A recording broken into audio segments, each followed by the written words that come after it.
서로 축복하겠습니다. 당신이 마중물 예람 교회입니다. 복음이 담길 그릇이 됩시다. 할렐루야. 오늘 이제 16차 특세 12번째 시간입니다. 오늘도 저는 여러분과 함께 진리를 배우고 수호하는 은혜에 비친 훈련자가 되겠습니다. 이 고백을 마음에 떠올리면서 하나님의 말씀에 귀를 기울이려고 합니다. 오늘은 그리스도를 닮아가는 훈련이라는 제목으로 하나님의 말씀을 전하도록 하겠습니다. 이 세상에서 어떤 능력보다 더 뛰어나고 귀한 능력이 있습니다. 그것은 바로 다른 사람들의 능력을 알아볼 줄 아는 능력입니다. 리더십 연구가였던 우리 존 맥스웰 목사님은 성공적인 지도자의 주된 책임 중에 하나는 능력 있는 지도자 제목들을 이렇게 알아채고 선발해내는 것이다 그랬습니다. 옳습니다. 사실 사람을 알아본다는 게 쉬운 일은 아니지만 그럼에도 불구하고 이것이 리더십의 성패를 가르는 중요한 또 결정적인 요인 중에 하나라는 거 부인할 수 없습니다.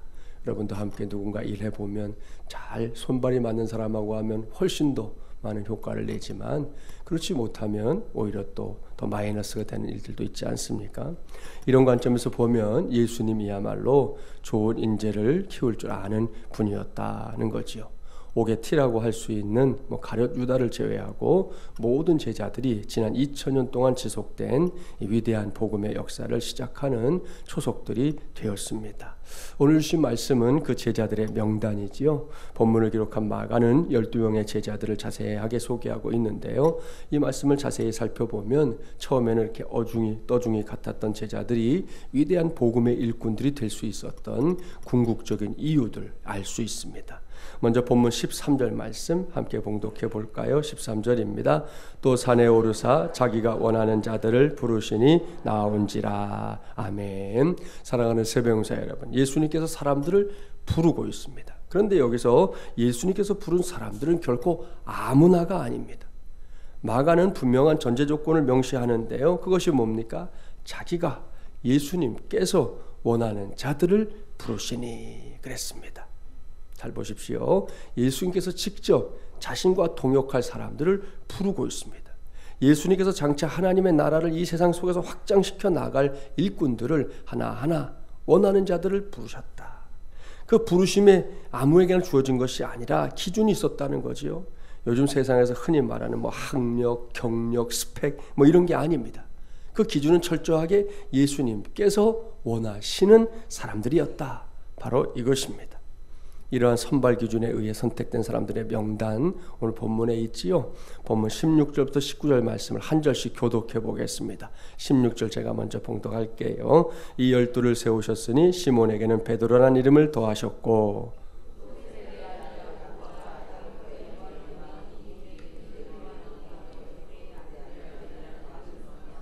또 안드레와 빌립과 바돌로메와 마테와 도마와 알페오의 아들 야고보와 및 다데오와 가나나인 시몬이며 또 가룟 유다니 이는 예수를 판 자더라. 아멘. 이것이 12명의 제자들의 명단입니다.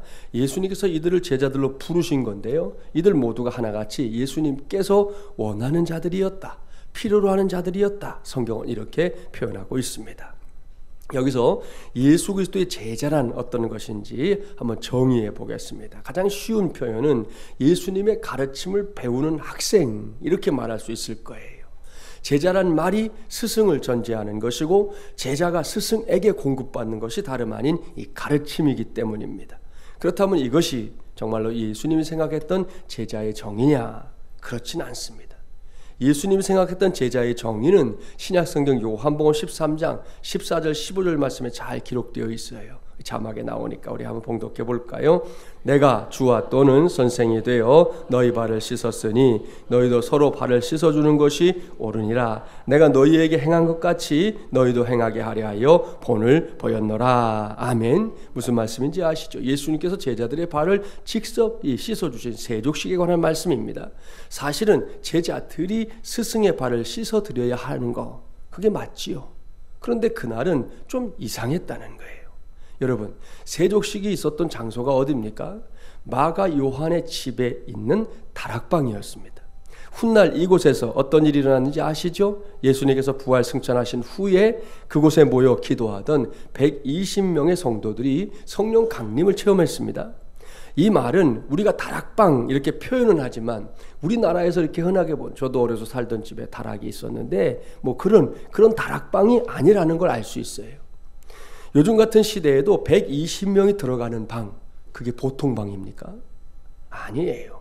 적어도 지금 우리가 예배드리는 이 예배당 정도는 되는 공간이 돼야 120명이 들어가서 뭘 해도 한다니까요. 이 말은 마가 요한의 집이 그 형편이 꽤나 넉넉했던 집이구나 하는 그런 의미고요. 따라서 이 정도의 공간을 갖고 있는 집이라면 그 공간을 위해 수종드는 종들도 여럿 있었을 겁니다. 틀림없어요. 그게 그 시대의 모습이니까 그래요. 그래서 요한복음 13장이 이상하다는 거예요. 성경을 보면 세족식이 있었던 그날 다락방을 따로 빌리셨잖아요. 그러면 집주인은 다락방만 빌려줄 것이 아니라 그곳에 올 손님들을 위해서 종들도 그곳에 세워놨어야 됐는데, 여러분, 종들이 보이질 않아요. 한 사람도 보이지 않아요. 예수님과 제자들만 보입니다. 왜 그렇게 됐을까요? 여러 모양의 해석이 있지만 우리가 분명히 알아둬야 할 게 있습니다. 그것이 우리에게 조금은 이상하게 보이는 그 상황이 예수님께서 의도하신 것이었다는 거예요. 예수님께서 종들이 그곳에 들어오지 못하도록 아예 원천적으로 차단하셨다는 거지요. 왜? 제자들에게 제자됨이 뭔지 정확하게 가르쳐주기 위해서. 이제 떠나갈 때가 얼마 남지 않았으니 이 제자들을 좀 더 제자다운 사람들로 만들기 위한 예수님의 교육 방법이었다는 말씀입니다. 그런 관점에서 조금 전에 봉독했던 말씀 중에 15절 말씀만 제가 봉독해 볼게요. 내가 너희에게 행한 것 같이 너희도 행하게 하려 하여 본을 보였노라. 아멘. 이게 뭡니까? 앞으로 나를 따라해라. 나를 닮아라. 이게 주님의 생각이라는 말씀입니다. 이거 주님을 따라하는 거, 주님을 닮는 거, 이게 예수님이 생각하고 있는 제자의 정의입니다. 그래서 오늘 제가 전하는 말씀 제목을 그리스도를 닮아가는 훈련, 이렇게 정한 거예요. 이해가 되시죠? 꼭 기억하십시오. 예수님이 원하시는 것은 다른 게 아니에요. 예수님을 닮는 것입니다.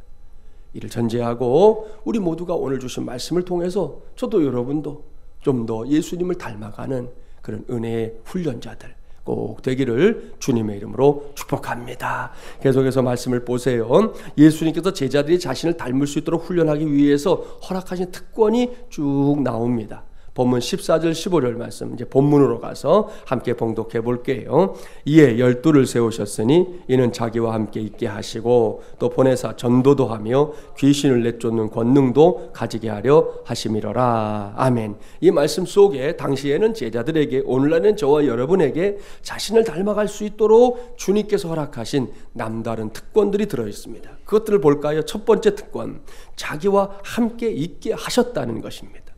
이게 얼마나 위대한 특권인지 압니까? 그 특권이 어느 정도인 줄 알게 해주는 주님의 말씀이 있어요.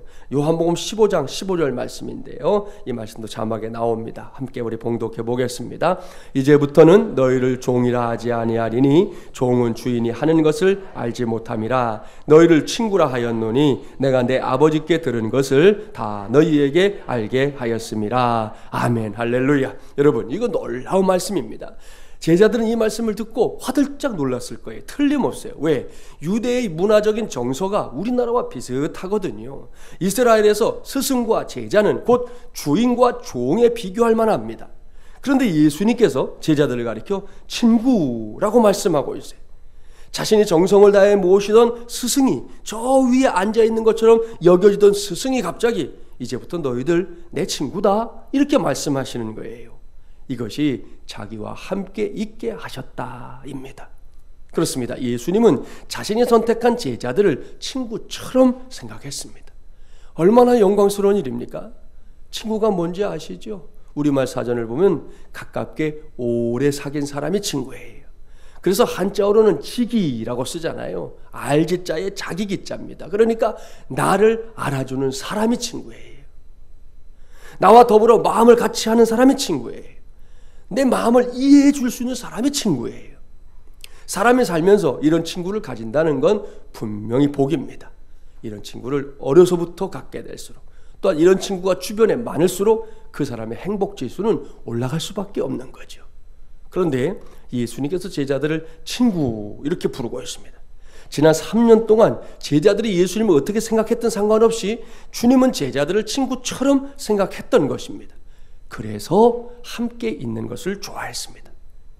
여러분, 친구들 막 사귀는 애들 보세요. 다른 거 필요 없어요. 그냥 같이 있으면 끝나요. 애들이 엄마하고 꼭 엄마 껌딱지처럼 굴다가도 친구의 맛을 딱 봐보세요. 엄마는 찬밥이에요. 그 다음에는 그냥 친구랑 붙어있는 게 최고야. 친구는 그렇게 같이 있는 거예요. 제자들과 어디든 갔습니다. 제자들을 위해서라면 무엇이든 할 수 있었습니다. 이런 과정을 통해 제자들은 자연스럽게 주님을 닮아갔습니다. 주님의 마음을 닮아갔어요. 주님의 생각을 닮아갔습니다. 주님의 뜻을 닮아갔습니다. 제자들은 이러한 특권을 힘입어 오늘날 우리가 알고 있는 위대한 사도들이 된 겁니다. 제1차 세계대전 중에 있었던 실화인데요. 미국의 어떤 마을에서 두 친구가 같은 날 전쟁에 징집이 됐습니다.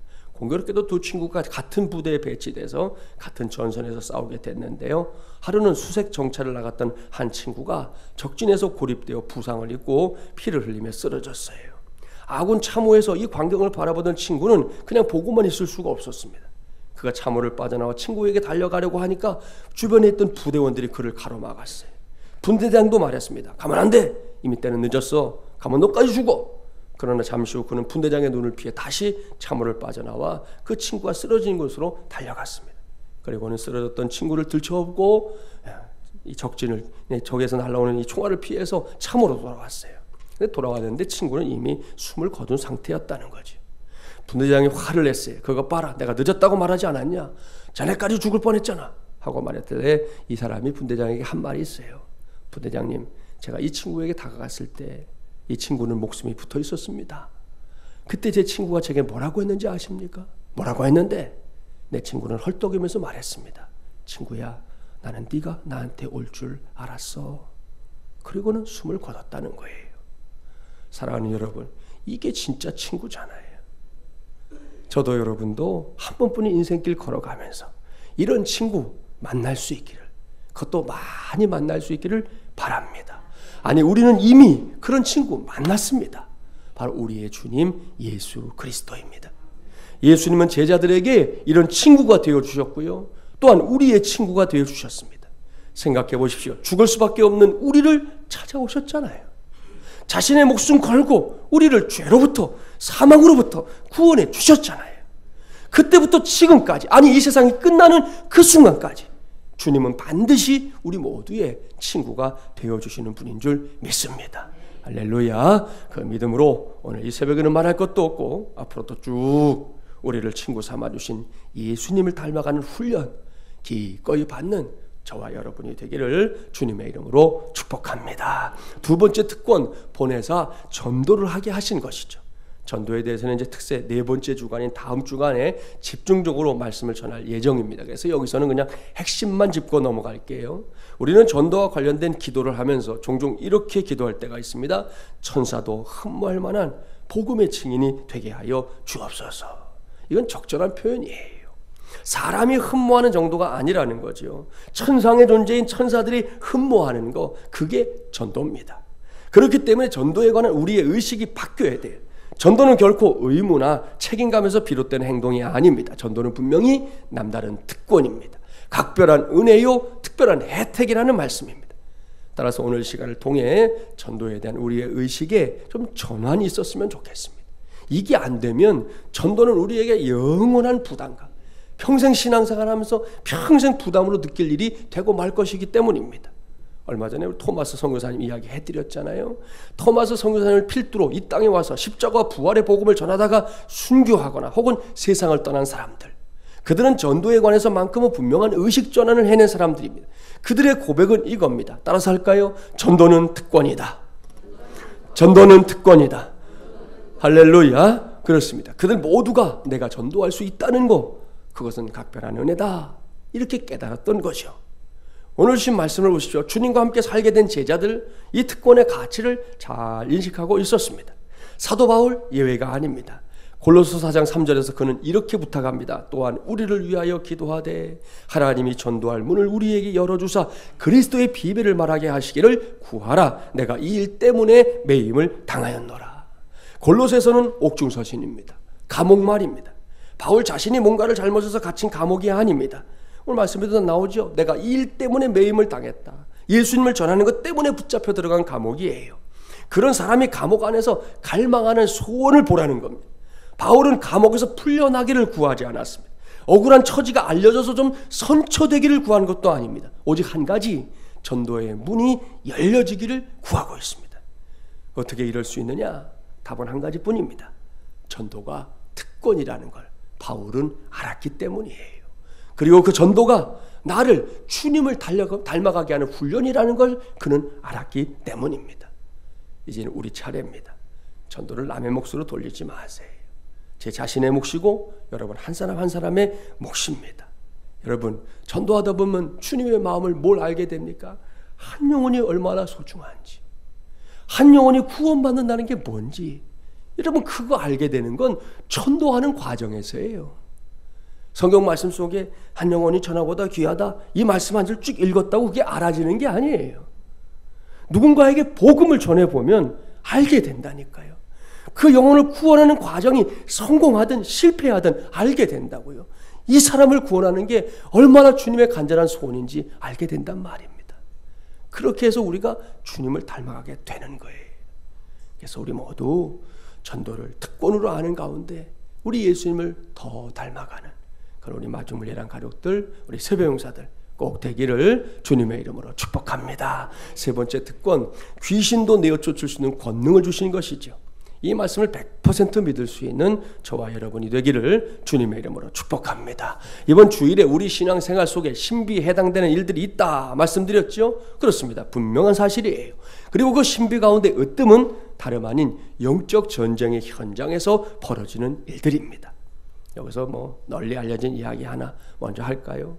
어느 교회학교 유년부 학생이 있었습니다. 그 아이가 겁도 없이 야심한 밤에 귀신이 자주 출몰한다는 공동묘지를 지나가게 됐어요. 귀신 같은 게 세상에 어딨어?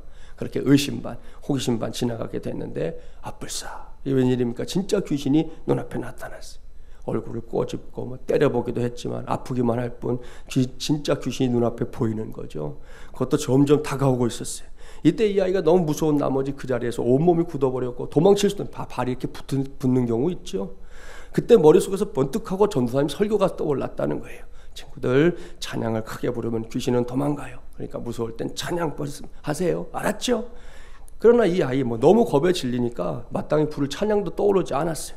어쩌지? 무슨 찬양을 불러야 되지? 아이씨 생각이 안 나. 귀신은 무서운 얼굴로 점점 그리고 빠르게 아이에게 다가오고 있었습니다. 마침내 귀신이 아이의 얼굴 앞까지 다가온 순간 드디어 이 아이가 두 손을 내밀며 찬양했다는 거죠. 당신은 사랑받기 위해 태어난 사람. 참, 이 이야기에 2탄도 있어요. 아이의 찬양에 당황한 귀신 얘기예요. 이번에 이내 감동을 받고는 귀신이 자기를 축복하니까 눈물을 쏟으며 얘기하는 거죠. 이렇게 답했어요. 감사해요. 깨닫지 못했었는데. 유명한 얘기입니다, 여러분. 우스개 이야기지만 의미도 있는 이야기예요. 뭐냐? 우리에겐 이미 귀신을 제어할 수 있는 권세가 있다. 그걸 말해주는 거죠. 이젠 진짜 실제 사례를 말씀드릴게요. 제 개인적인 체험도 있지만 그건 훗날에 하기로 하고 한 10년쯤 뒤에 하고 여기서 다른 사람의 체험담을 소개하려고 그래요. 고구마 전도왕으로 알려진 김기동 집사님 들어봤죠? 지금은 이제 목사님이 됐어요. 이제 그 사이에 이분이 우리 교회와 같은 교단에 속한 이 과천교회 안수 집사님 출신이거든요. 거기서 전도대 대장할 때 이분이 정말 그 지역에 얼마나 많은 전도의 바람을 일으켰는지 몰라요. 전국적으로 하여튼 알려졌으니까 말이죠. 하지만 처음에는 이 사람이 부인 때문에 억지로 신앙생활을 했거든요. 초보 신자 때를 회상하면서 제일 억울했던 게 어떤 때냐? 헌금 시간에 주머니 속에 손을 딱 집어넣고 지갑을 이 안에서 꺼내지도 않고 여기서 열어가지고 이것저것 만져보다가 아, 이놈이 1,000원짜리구나 생각하고 딱 꺼냈는데 10,000원짜리일 때 1,000원짜리구나 생각하고 딱 꺼내 어떨 땐 100,000원짜리일 때 헌금위원이 앞에 있으니까 집어넣지도 못하고 그걸 헌금함에 넣을 때 그렇게 억울했다는 거예요. 이랬던 사람이 1991년 12월 8일에 교통사고로 죽을 뻔했다가 살아났습니다. 그걸 계기로 열심히 신앙생활을 하게 됐는데요. 그 후로도 뭐 인생이 파란만장했어요. 사업이 실패해서 17평 반지하에서 가난하게 고생하다가 이제 1년 동안 하나님 믿으면서 어렵사리 준비한 6천만 원 있었는데 그걸로 이제 반지하방을 좀 빠져나가고 싶었어요. 그런데 당시에 30평 아파트 전세값이 그 당시 8천만 원이었대요. 과천에서. 돈이 턱없이 부족함을 깨닫고 이제 포기하려고 했는데 한 부동산에서 전화가 왔어요.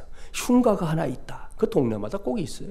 저도 어려서 살던 데 있었는데 그 집은 과천에 사는 사람들이 다 아는 집이라는 거예요. 그 집에 이사해서 들어갔던 사람들은 다 죽어서 나왔다. 그런 집이에요.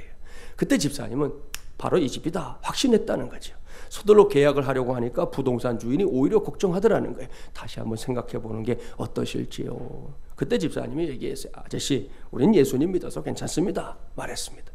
한번 죽을 뻔하다가 살아나니까 뭐 간이 배 밖에 나온 거지 뭐 무서울 게 없어요. 그래서 이제 아파트 흉가에서 살기 시작했는데요. 전세금 6천만 원에 그 집에 이사를 가서 배가나 다름없는 집을 수리했습니다. 그런데 이사한 첫날 밤 처음에 그 믿음이 어디로 갔는지 정말 무서웠다는 거예요.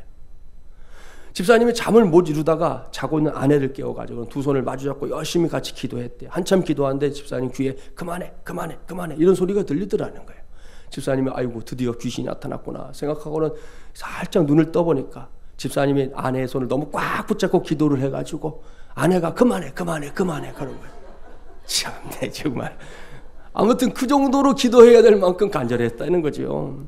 그대로 집사님의 가족은 이 흉가에서 무려 2년 동안 살다가 이제 다른 집으로 이사했답니다. 그런데 그 2년 안에 무슨 일이 벌어졌느냐? 흉가에 들어간 사람들이 언제나 사고를 당하나 궁금해하던 주민들, 별걸 다 궁금해해. 남의 사는 거에 대해서 하여튼 궁금해하던 주민들이 김 집사님 가정에 아무런 문제가 없이 잘 사니까 태도가 바뀌기 시작했다는 거예요.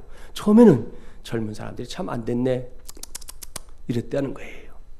몇 개월이 지난 후에는 의아해하는 눈치, 1년쯤 지나니까 놀라고 2년이 넘어가니까 와 그러더라는 거예요. 집사님은 그곳에서 1년이 지나면서부터 주위 사람들에게 예수님을 전하기 시작했습니다. 예수님의 능력이 얼마나 위대한 것인지 증거한 거죠. 그러다가 2년 뒤에 이제 이사를 하게 됐는데 아파트 주인이 직접 찾아와서 뭐 세입자 나가는데 뭐 찾아올 게 뭐 있어요. 찾아와서 2년 동안 안 죽고 살아주셔서 정말 감사합니다. 드디어 우리 집이 흉가의 오명을 벗게 됐습니다. 고맙습니다. 큰 절까지 하며 감사했다는 거예요. 그때를 놓치지 않고 집사님 또 한 방 날렸어요. 아주머니 예수님 믿으세요. 너무 좋아요. 그랬다는 거 아닙니까? 할렐루야. 사랑하는 새벽용사 여러분, 이런 일들은 오늘날 우리 주변에서 뭐 얼마든지 일어날 수 있어요. 그러나 분명히 기억하십시오. 예수 그리스도의 능력이 나타날 때 사탄의 능력은 무력화됩니다. 그렇습니다. 그 어떤 세력도 주 예수의 이름 앞에서는 무릎을 꿇게 되어 있습니다. 이것은 어느 특정인들, 그러니까 뭐 소위 능력을 받았다 자처하는 그 사람들만의 몫이 아니에요. 예수 그리스도를 구세주로 믿고 섬기는 사람이라면 누구에게나 주신 능력인 줄 믿습니다. 저에게도 여러분에게도 주신 능력이라는 말씀이에요. 그 능력을 힘입을 때 우리 안에서도 예수님을 닮아가는 역사가 일어나게 될 줄 믿습니다. 말씀을 마무리합니다. 오늘은 그리스도를 닮아가는 훈련이라는 제목으로 하나님의 말씀 전했습니다. 예수님께서 제자들을 부르신 이유, 우리를 부르신 이유, 나를 닮아라, 이것 때문입니다. 이를 위해 주신 특권 말씀드렸죠. 예수님과 함께 있게 하신 겁니다. 보내사 전도하게 하신 겁니다. 귀신도 내어쫓을 수 있는 권능 저와 여러분에게 이미 주신 거예요. 이 특권 묻어두지 마십시오. 묵혀버리지 마십시오. 적극적으로 사용하십시오. 그렇게 훈련해서 그리스도를 더욱 닮아가는 저와 여러분이 되기를 주님의 이름으로 간절히 축원합니다.